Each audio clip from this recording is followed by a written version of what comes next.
Hi, friends, and welcome to Doug Reads with Friends. It's a brand new podcast, because what the world needs now is another podcast. Why this podcast? Why now? Who am I? What are we doing here? All of those are excellent questions. Thanks for asking. My name is Doug. You were probably not surprised by that. It's right in the title of the show. You know what else is in the title of the show? Reading and Friends. That's what this podcast is about. Every 2 weeks, I'm going to read a book with a friend. My friend's going to choose that book. We're going to read it together, and then we're going to talk about it on this podcast. Really, actually, it is just an excuse for me to get to talk with my friends. I was really inspired by Mark Maron as he was ending his podcast this year. The episode in which he announced that he was ending his WTF podcast. He talked about how the podcast for him for many, many years had been his social network. It had been the way that he had connected with friends. It gave him an excuse to talk to people, to have conversations with people that he otherwise wouldn't have. And that was a light bulb moment for me, because I am very, very, very lucky that in my 54 years on this planet, I have made a huge number of really wonderful friends, some of the best people on the planet. And they're people that I miss. They're people that I don't talk to enough, that I don't make time to talk with enough, that I don't have excuses to call, even though, of course, I don't need an excuse to call. But now I have an excuse to call. It's this podcast. So what I've started doing is just giving a call to some of my friends, choosing them not randomly, but certainly there's no rhyme or reason to many of the choices that I've made. Just people who I've thought of and thought, I miss that person. That would be a really cool person to have a conversation with. And I tell them they can choose anything. I give them a couple of parameters, nothing more than 400 pages, just because I've got to have time to read it. And I request that they not choose any horror books, just because that's not me. The conversation I'm having today with my good friend and someone with whom I have an incredibly close and actually unique, literally unique connection, Cheryl Rainford. She chose a wonderful book called The Emperor of Gladness, a novel. Other people in the first few episodes that you're going to hear from have chosen works of nonfiction, a classic book, books that I never would have come across, humorous books, serious books, academic books. It's a really large mixture, and I'm really excited to talk with all of them and to introduce you to my friends. And really, the biggest thing for me is have a wonderful excuse to call up a friend and have a great conversation. So I hope that you enjoy that. I hope that you stick around for the ride. I hope that you read some of the books along with us. At the end of every episode, I will say what the book is that we are reading for 2 weeks from now, so that if you choose to read along with us, you absolutely can, and make this a book club of your own. So thanks for listening, and enjoy this conversation with Cheryl Rainford about The Emperor of Gladness.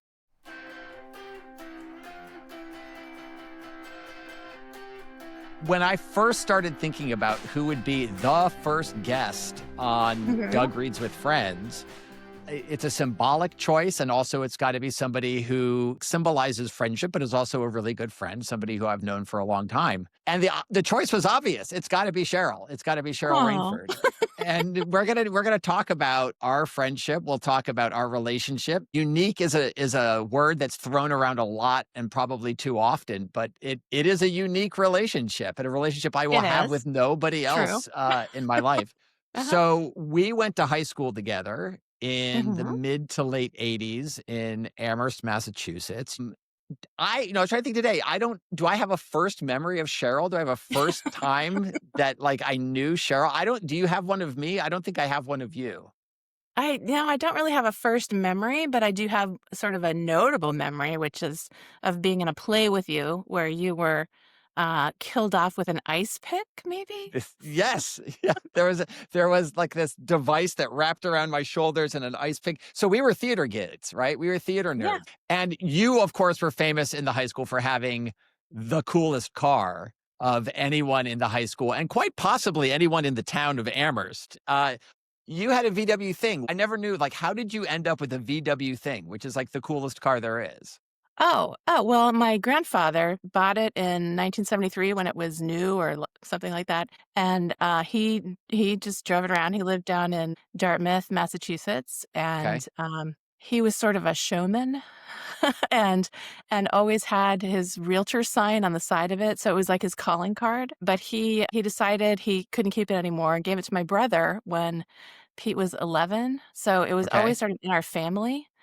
Um, and it was Pete's car first, and then it was mine, and then it was Tom's, and Tom still has it down on the Cape. Is it still running? Yeah, it still runs. He Wow. gets it out on the 4th of July and has a little parade in his neighborhood with, the That's kids in it. fantastic. Were you born in Amherst? You grew up completely in Amherst? I completely grew up in Amherst, yep. Okay. Born in Cooley Dickinson Hospital in Northampton, and my parents are still there in the same house that I grew up in. So then we graduate high school, we go our own ways. You go off to Bates for college. I go off to Grinnell for college. We both meet people that we will end up marrying in Yep. college. And then, I think like the 90s is mostly like, there's no email, there's no texting. We probably saw each other back in Amherst a few times here and there, but Yeah. kind of losing track of each other. And then, lo and behold, we both end up in central Iowa in the late 90s. And I think you and John moved back to Iowa before Ann and I did. Is that right?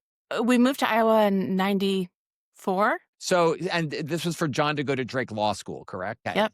So, yeah. So then we came back in 99. So you were already well established in Des Moines at that point. I'm sure I had met John a few times here and there in Amherst back when we're both back from college or that type of thing. You had probably met Anne at some point. I had never Um, met Ann. I you had met never Ann met Anne. Okay. when the day that you and she came to give a presentation about your Peace Corps experience at Grinnell. Ah. And then it was after that that you decided to move back. That led directly to a job offer. So that would have been Mhm. that would have been like early 99, something like that. And then we're all living in Iowa, and right around 2000, suddenly, plot twist, Cheryl gets sick. I was diagnosed with kidney disease, and my kidneys were failing, Yee. and very quickly ended up on dialysis, and that's where you stepped in. How long were you on dialysis? A total of 8 months. Total of Which 8 months, which is okay. not a very long period of time, I guess, in the grand scheme of things, but when you're 30 and, trying to establish your career, trying to be taken Yeah. seriously as a journalist, it was a hard thing. Um, And you were working in Des Moines at that time? yes, I was writing agricultural news for Successful Farming Magazine's website, Agriculture Online, As which is every no psychology more major now it's does.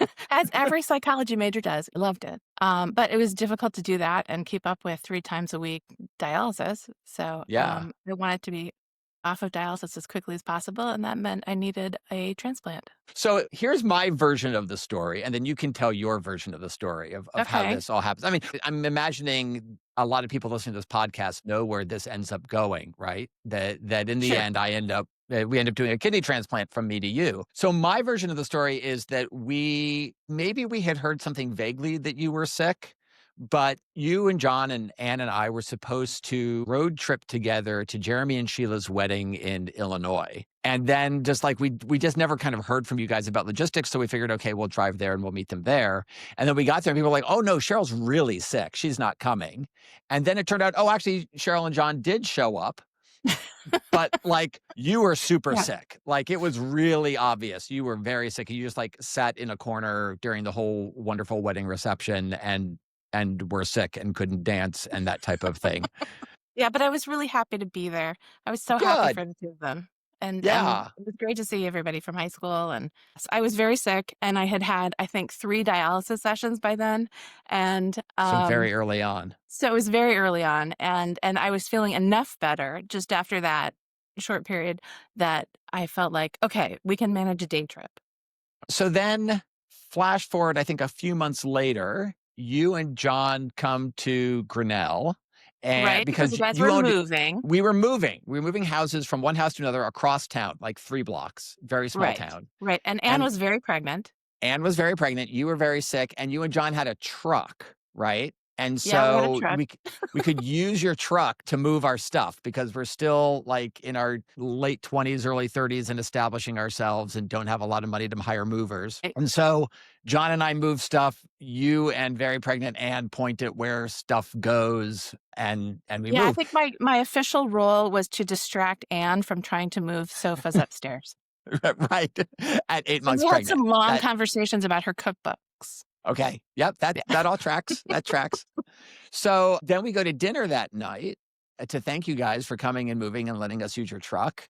And at some point, we start talking about what's next for you and your health. And you say that you need a transplant. And then you tell us Mhm. that the only thing that's required at that point is blood type match. And I said, well, what blood type are you? And you said O positive. And I said, well, I'm O positive. And then the whole table went quiet.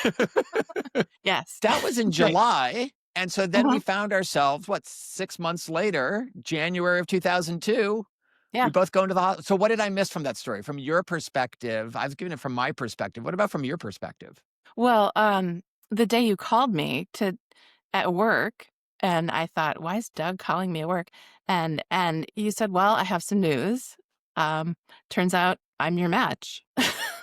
Ta-da! What are the chances of that? I mean, isn't that crazy? Yeah. Well, but we didn't have any, like, antigen matches, right? Like, Well, I remember I think we had we did have an antigen match or 2 maybe, but did we? they weren't worried about it because of the immune suppressant drugs when what they're able to do, they weren't too concerned about the antigens that matched.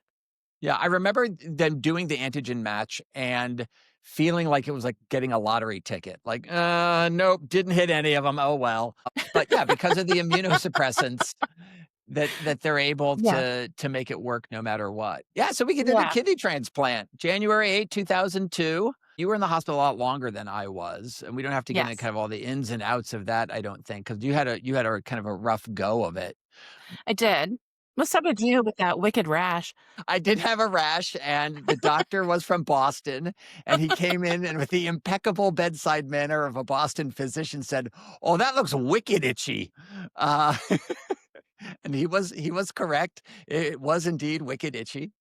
So that kidney lasted 20 years-ish? Yeah, 21 years-ish, but it failed very slowly over the last 5 years, That 5 sounds or like 6 me. years. That's It just that's kind of gradually petered a out, gradual and decline. Yeah, that's my life right now in middle age, indeed. Glad to hear the kidney's tracking well, yeah. so then I ended up back on dialysis for over a little over a year, and it's still not fun at 55. It wasn't fun at 30, and it's not fun at 55, but fortunately, I found a match, and, had the transplant last summer, and so far so good. Things are going really well. And that was from a deceased donor, is that correct? That was from a deceased donor, and I don't know anything about the person. I would like to. I've written a letter to the family hoping that maybe they'll write back to me, but that may not be something that happens. All I know is that it's probably from a healthy young man. Now, today, your health? Good, very good. Yeah, I just got back from a yoga retreat, and I don't know, I walk 7 miles on a regular basis. And you medaled on both national and international level at the transplant games, right? I have the unique title of having been the national champion in virtual triathlon, which doesn't mean that I did it online. It means that I did the pieces separately instead of in a series. But then you medaled in cycling, Yeah, both at the national and then you went to the World Games in Australia. I did. I did. That was really a wonderful experience. I loved doing that.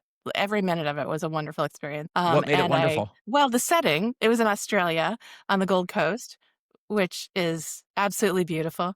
The people that I met so many interesting people, and they all have a story that's so similar to mine. And I came in 3rd in Yeah. my races, out of 3. Hey, it counts. You don't have to include that part. I know I don't have to, but I always feel like I have to qualify it because I was there, I showed up, and I was healthy enough to race. So that's saying a lot. That makes a massive difference. And you gave one of those medals to me, and it hangs very proudly on my wall right over there. I put it on my athletic CV. My kidney medaled at a global level, Uh-huh. whether or not the rest of me was there. How's your health, Doug?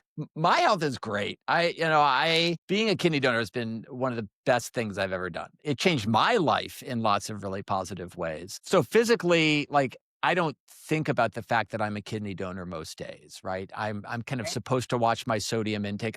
Because I do a lot of running training and cycling training where I live here in Abu Dhabi and it's really, really hot for a lot of the year. I'm really conscious about hydration to make sure that I drink enough. I go see a nephrologist once a year, and basically he tells me a dirty joke and sends me for labs and says, "See you next year." And so I do lots of races, and And what kind of um, races are those, Doug? You're being I humble do now. I do marathons, I do Ironmans. And you're doing a triathlon with Just Living Donors, I I did, understand? yeah, just this last weekend. I did a triathlon relay with 2 other living donors in Dubai. I did the swim, and to quote my sister, "You're doing the swim?" Exactly. I had the same Um, thought. Like, what? Doug swimming? I took I took long enough in the swim that they said they had started to think about going to the people running the race going, "Can we make sure he's okay?" So, yeah, I was one of the last people out of the water, but that just gave me the chance to, as I was coming up to transition, to yell out, "Are we winning?" And I'd also say, like, for me, the mental health benefits and self-conception of being a kidney donor, of having done something that comports with my values and who I am and who I want to be and who I like to think that I am, Hmm. that's been massive for me. I cannot think of a downside of having done it. And I wanted to point out that you gave me this very lovely blue vase that is up here on the shelf behind me as a thank you after the donation. So the plan is that's going to be on the shelf for all of the recordings of this podcast. Because Oh. when I think about a symbol of friendship, that's what I think Uh-huh. of. And I've Oh. carried that vase with me for 23 years now. And it's a beautiful vase and I love it. And it means a lot to me. And in fact, it means so much to me that last night I literally had a dream that it broke and I was Oh, devastated. no. You're Um, devastated. Aw. yeah. So do you also have the frame picture of your kidney? I do. It's not out It's because not in the shot? no, it's not in the shot. I did have the surgical team. I brought a camera in. This is back before cell phones and everything. And they took pictures during the surgeries. Yeah. And I gave you one of those pictures, and you put it in a surgical steel frame for me. And I still do have that. I just don't leave it out because Yeah. it's the kind of thing that when people come over, they don't necessarily like. They're looking around your apartment, and then like suddenly they Like, get "Oh, squeamish. what's Oh, this?" what on earth is that? Oh, that's my kidney in a bowl on ice between bodies. So Right. let's talk about you as a reader, first of all. Like, do you read a lot? Is this a normal part of your day? Well, I kinda it depends on how busy I am and what other things I'm doing.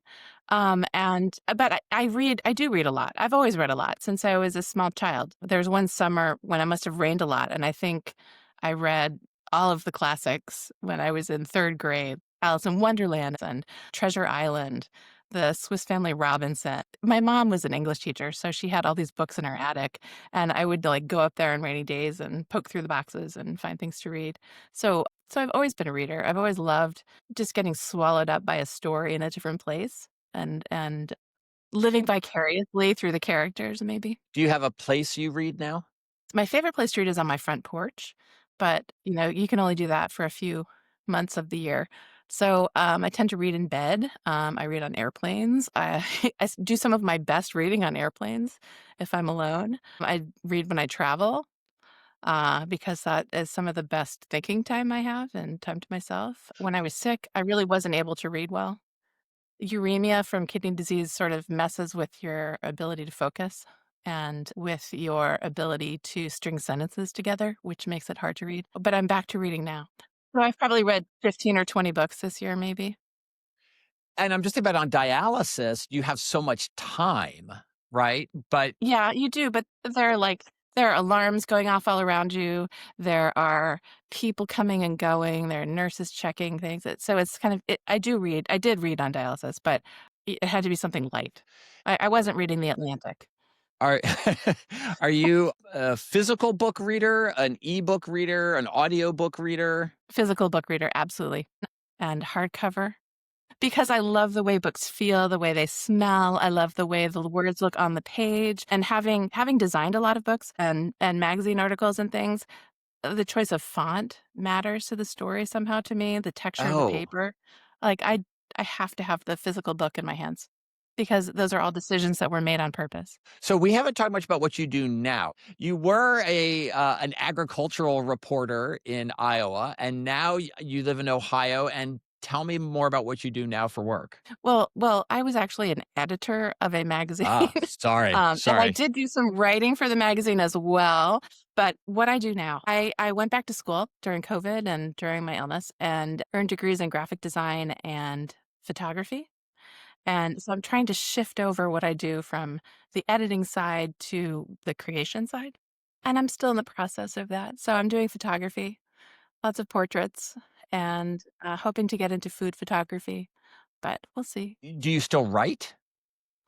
Yeah, I went to a writer's workshop last Saturday just to sort of see if I can get that ball rolling again, Flex that muscle but again? flex that muscle again because 'cause it's been a very long time, and I'll see where that takes me. I never imagined my that I would be a journalist. I always imagined I'd be more of a creative writer if I went into writing, and it didn't happen, but maybe this is the time. Maybe I'm finally ready. So let's talk about the book you chose. Tell us what book you chose for you and I to read together. I chose The Emperor of Gladness by Ocean Vuong. And why did you choose this? It's many faceted, my answer. I'd been aware of the book. I'd been aware of Ocean Vuong in general as a writer. I knew that he lived in the Northampton area, which I thought was interesting because it's near where we grew up. Yeah. And so I'd been seeing a lot of interviews with different on-air personalities. I'd heard an interview on NPR, and I thought, well, that sounds like a kind of interesting book. But the thing that really put me over the top with it was that there was an interview with him in Tricycle magazine about how his Buddhist beliefs inform his writing, and I thought that's kind of interesting. But also I wanted to read it with you because there's this incredible sense of place that he creates that Absolutely. that I thought would be interesting for the 2 of us. I was trying to figure out as I picked it up. I did not know the book at all before you chose it. I had not heard of the author, but once I started reading, I was like, start to get it here. There was one description, and I pulled this out when I started thinking about why you had chosen this book, and it very clearly was kind of the setting and the sense of place. He knows the area so well, and I felt like I was reading places that I knew, whether or not Exactly. they actually exist. But this is on page 71. He writes, down the road, a stout white woman with sagging sweatpants that had juicy emblazoned on its backside was walking a chihuahua in the middle of an empty lot where a Citgo used to be. It's like, oh yeah, I know I've been her. there. I've been there. I bought gas at that Citgo late night. I know that chihuahua's name. I've met her a couple of times. Like bing, at like, mwah, chef's kiss. Perfect. Like that description, I was like, that is 100% Northern Connecticut, Western Massachusetts area that he has set this book in. And I absolutely loved that. If you were to give kind of a blurb for this book, right, or like rewrite the back cover of this book, how do you describe it to someone?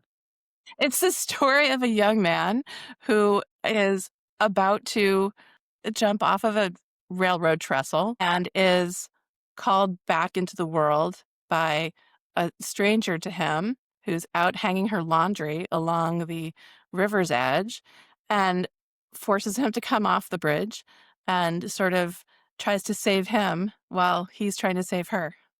What did you love Um, about this book? what I loved actually is the sense of place, and I wanted to talk more about because, we can all talk about whether it's good literature or if it's a little, over the top with the descriptions of things or whatever, but I would prefer to talk about the sense of place and how he really nails it. There are so many examples of times when he's describing places, experiences that just felt like, oh, he gets that so right. And there's an example on page 354 in my version where the main character, Hi, and Grazina, and they're a cast of characters from Boston Market, which is called something else in the book, I Home know, but market. yes. And they're going to Brattleboro to try to find the place where High's cousin, Sony's father, passed away. And they can't find a hotel in Northampton, which I've driven along the strip where the hotels are in Northampton. I know that feeling. And I've driven the stretch of highway where they're driving, and they decide that they're going to stay in a tobacco barn because it's like the only place they can find. So they drive up to this tobacco barn in the middle of this empty field. And I think I know which tobacco barn that is. And I think I may have been in it once. Um, Wow. and so they're spending the night in this place, and the character High goes outside. And so there's this passage. They left Grazina lying beside Maureen and walked back. The spring air touched their tongues with scents of alfalfa, sweetgrass, and wild thyme. A stand of dogwoods, furred with buds and silhouetted against the streetlight, swayed from a breeze coming off the hills. And I thought I Uh, wouldn't have described it that way, but he just nails it. The spring air touched their tongues with scents of alfalfa. Like, oh, I know that feeling. I've yeah. had that feeling, I know what and the that only smells thing like. I will say, the only thing he misses is the chamomile that grows wild in the fields as a weed. I was touched by that. And I happened to be reading this as I was in Brattleboro, and they're on their way to Brattleboro, to find this place, and I had driven past the pull-off for the hiking trail the day before Wow. I was reading this, and it was so I don't know, it's just such good writing about these places that I know. Do you think his descriptions of the places are better than or different than his descriptions of the characters or the plot? I don't wanna call them self-conscious, Mm, but there's a certain way of writing in a novel that's narrative, that drives the story along, and his descriptions don't really drive the story along. They're just these sort of asides that create place, which is much more lyrical and poetic. So it almost seems a little bit out of place in a novel to come across these descriptions, because they're not advancing the story. So I would really like to read more of his poetry. I've heard a couple of his poems, but I really haven't sat down and read his poetry. So I would like to do that.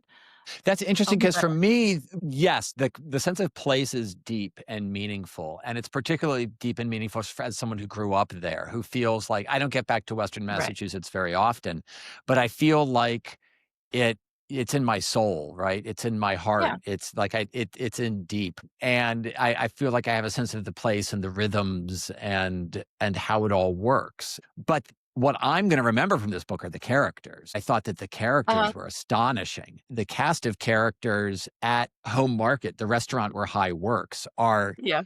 wonderful and so alive They and are. so distinct from one another Right, and right. You so feel like well you've met drawn. them almost. Absolutely. Yeah, they're definitely deeply, deeply thought through. Did you have a favorite among that crew? No. I mean, I like them all. I mean, I enjoy building characters and being introduced to characters in novels, which is why I read novels, because I think it gives you empathy about how other people live their lives. And I have my little life, and they have their lives. And I think characters, if they're well written and well described and thoroughly examined, are a way to increase your empathy to other people in the world and what they might be experiencing. So I found them all interesting. I found them all worthwhile.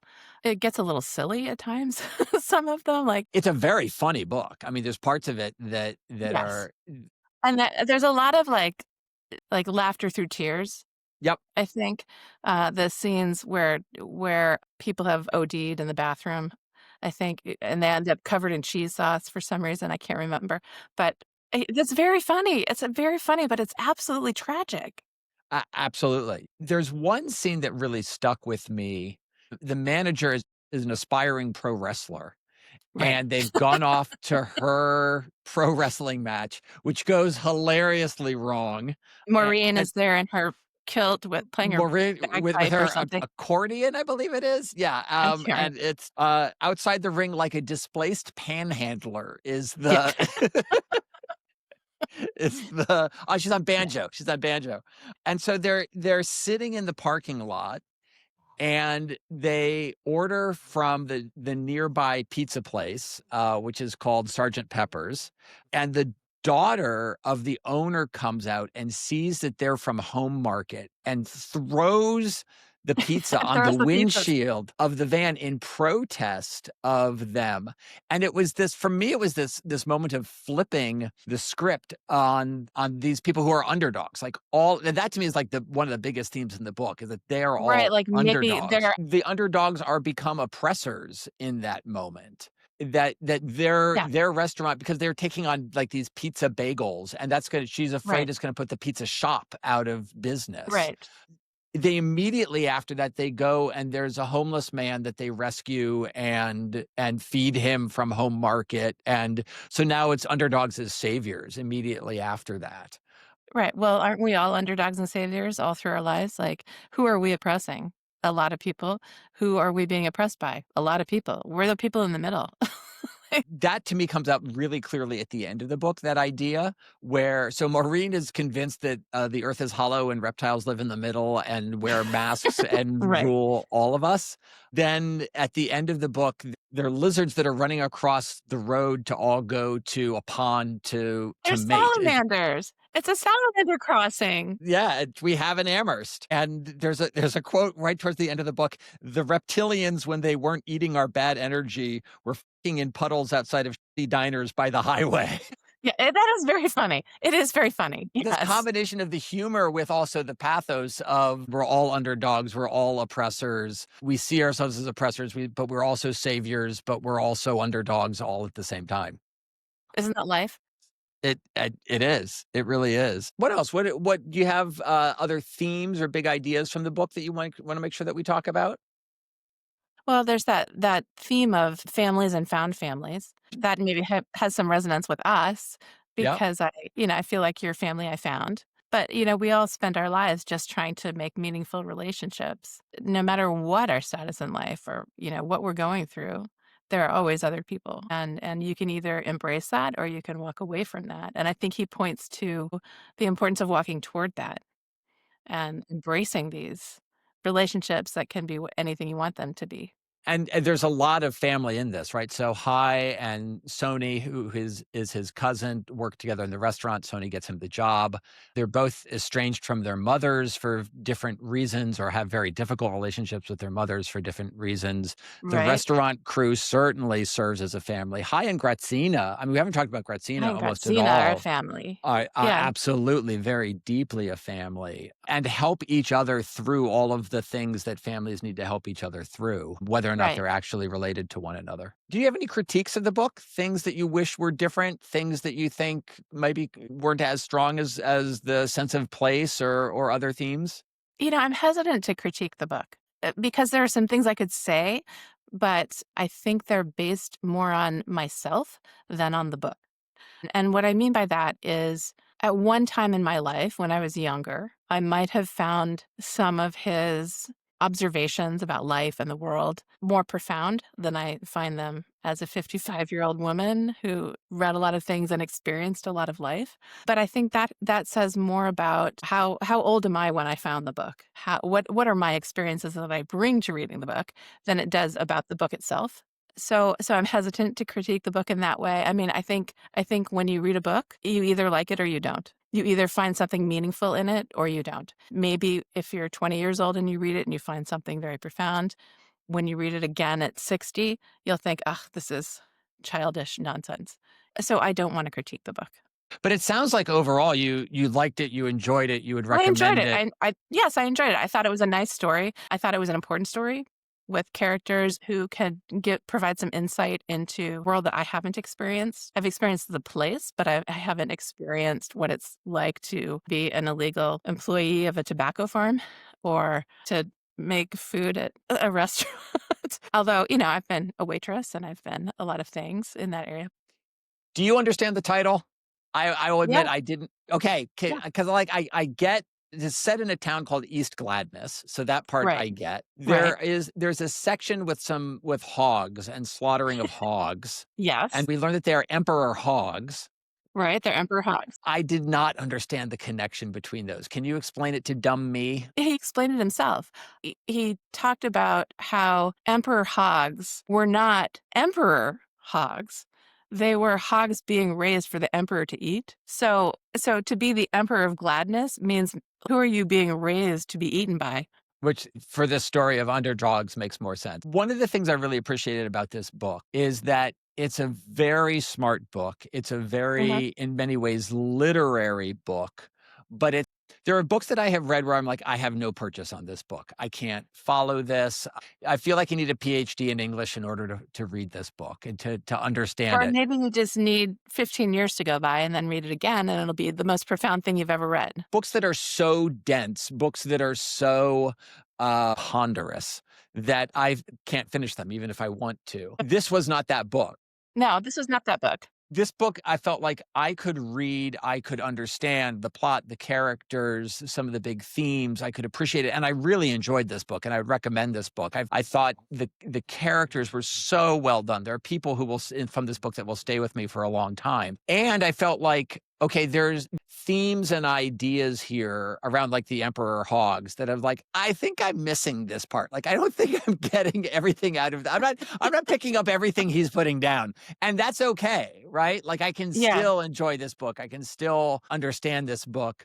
And my, English professor friends can get more out of this book maybe than I was getting out of this book. That didn't mean I couldn't enjoy it. I mean, I think there's a level of depth to it that I wouldn't call it a beach read. And it certainly hits on some very important social themes right now with, the haves and the have-nots and the ease with which characters fall into drug use and dependency. I mean, there are some important themes, and I think it's well written, and it's an interesting and light read. Fairly light. Well, it sounds like we both liked it. We would both recommend it. We both thought that was good. Have you read anything else by him previously? I have not. I have not read his first novel, On Earth We're Briefly Gorgeous. I don't know if I will, actually, but I will look up some of his poetry. I did not know him at all. I really appreciated your choice of this book because I did not know him, and I'm really glad to have him on my list of authors I know now. He's really good, and the sense of place, as you said, was so much fun to read. So, what are you reading now, or what are you reading next? I always have a pile of books that sits on the nightstand, and then another pile of books that sits by the front door to the porch, and then another pile of books that are just sort of left on top of the books in my bookshelves. So the next I have On Tyranny, which I figure will be a short read. Sounds timely. I started reading Rachel Carson's Under the Sea Wind. I started reading it this summer when I was traveling up and down the coast of Maine and out on Monhegan Island, and I just thought it was interesting to read about the birds as I was looking at the ocean. And then I have a book called Ohio by Stephen Markley. I have absolutely no idea how I acquired it. It's from 2018. I may have borrowed it from somebody and forgotten to give it back. And if you're that person and you're listening, please let me know and I'll give it back to you. So that's probably the next one that I'll try to get through. Are you a one at a time person, or do you read multiple books at once? Multiple books at once. I'll start them and stop them. I have like a book in the bedroom, a book by the porch, a book in my purse. I carry them around and I'll read whatever appeals to me that day. So let's try this. I don't know if this is going to work or not, but I have this idea for ending the podcast. So based on the book that we've talked about and our friendship, what's the story of when and where we're going to meet next? I think we should meet in that parking lot that used to be a Citgo where the woman's walking with a chihuahua. I'll wear the juicy pants. Okay. Alternatively, we could go hiking at Devil's Gap in just north of Brattleboro. And we need to have people with us, because I think one of the strange thing in our lives is that we both have, so my partner, soon to be wife, Anjana, is someone you have never met. That's news. I didn't know you were engaged, Doug. Your daughter, Molly, is someone who I last saw when she was just a wee thing, now off in college. I don't know if Molly has any active memories of me. Oh, she does. She remembers you. Yeah. So there's these very, very, you and I are obviously incredibly important in one another's lives, even if we don't get to talk that much, even if we haven't seen each other in a very, very long time. But we also have these other people that need to come to the former Citgo station with us to be a part, other characters in the story as well. Well, Cheryl, thank you so much for this. Thank you for being the first guest on Doug Reads with Friends. Thanks for choosing a great book. And thank you for being my friend. Oh, thanks for being my friend, Doug. It's my pleasure to have done this with you.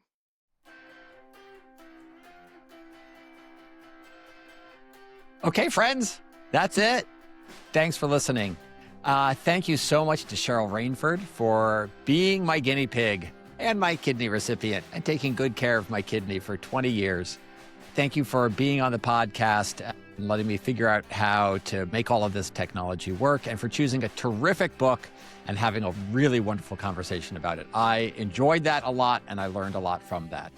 Thank you, friends, for listening to Doug Reads with Friends. If you have comments, if you have questions, if you want to tell me this is great or that it's terrible or how to do it better, please email dougreadswithfriends@gmail.com. And I'm going to be working on social media. My hope is that I'll have all the different social media that there is out there. So please look for those and follow those as well. 2 weeks from now, we will be back with the second episode of Doug Reads with Friends. I will be talking with Josh Blue, Grinnell alum and international educator, about the book, The Art of Gathering, How We Meet and Why It Matters by Priya Parker.